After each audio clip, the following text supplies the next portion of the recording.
Okay, so we're going to show you our mobile application development course, app for submission, called Business Calculator.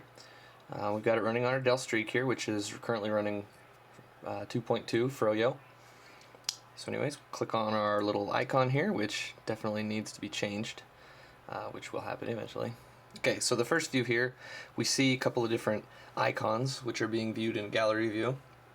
Two different categories of business calculations. First one here on the left side is just a loan calculator, and over here is a category for ratios. So what we're going to do first is check out the ratios. So we'll go ahead and click there, and it brings up another screen with a couple more icons. Liquidity, market, efficiency, debt, and profitability.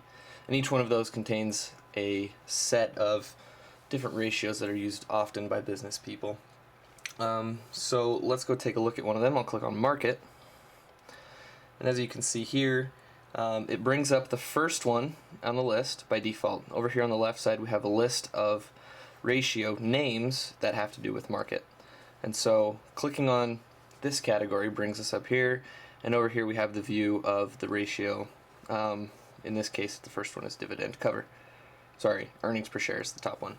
So it brings up the two different inputs available for that category, and so we can go ahead and fill those out real quick. I don't know good numbers to use here, so we'll just throw anyone in here, 4.98 or 8. And then we hit calculate, and down here at the bottom it shows us the result. Oh, let me get a better view on here. So we put in those values there, hit calculate, and it spit out that value down there. So something that might have been mentioned in the PowerPoint is we created a data closet, so we can share values between different views. For example, net earnings can be shared with another one that also uses net earnings. Real quick, we'll show you a different example of that. So right here we've got one called diluted P/E ratio. So it's got two different variables, market price per share and then diluted EPS. We'll go ahead and fill a couple of those out. Again, I don't know any good values to use, so I'll just throw in anyone there, and we hit calculate. Now as soon as we hit calculate down here, this number pops up, and these two variable values are stored. So anywhere else that uses market price per share will automatically populate with a value of 25. Let's see that happen real quick. So if I change views, still within market, to cash flow ratio, also uses market price per share, which happens to already be filled out to 25.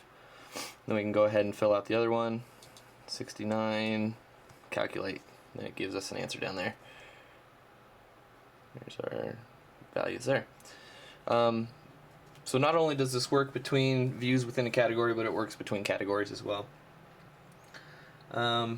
If we, within market, choose asset turnover, which is, not asset turnover, that's in the next one, enterprise value, EBITDA.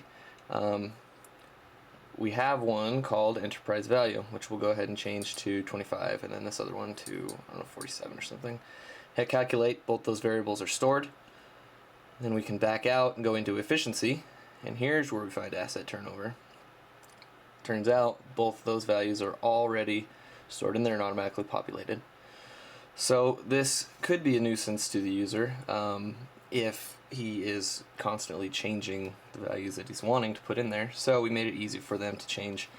By default, when you click on these fields, it just puts the cursor at the end of the field, and you have to hit backspace, but we just turned on the attribute for selecting all on focus. So if you want to change that, all you do is click on it and it selects it all, and then you start typing, and it is that easy. So then we finish there, hit calculate, and that's that. So now we'll back out of here, go back to our loan, and this one is pretty straightforward. Unfinished, but got it working nonetheless. So if we start with a principal of $250,000, interest rate of 4.38%, and then 30 years. we're doing a home loan here, I guess. I can calculate. First, it shows us down here our monthly payment, and then over here it shows us our amortization schedule, starting with principal, interest, and new balance. And then this is a scroll view, so we can see the whole thing. Now right now it's still got a lot of work to do. We've got to separate it out so we can show the years over here and make it a little bit more clean and maybe up the font a little bit so it's better for the eyes to see. But all of these different layouts that we've chosen, side-by-side views with this one, as well as all of these ratios, really helps sell the Dell Streak. Let's see how that does that real quick by contrasting with my Droid. So we'll turn it on here. We'll back out to the beginning here.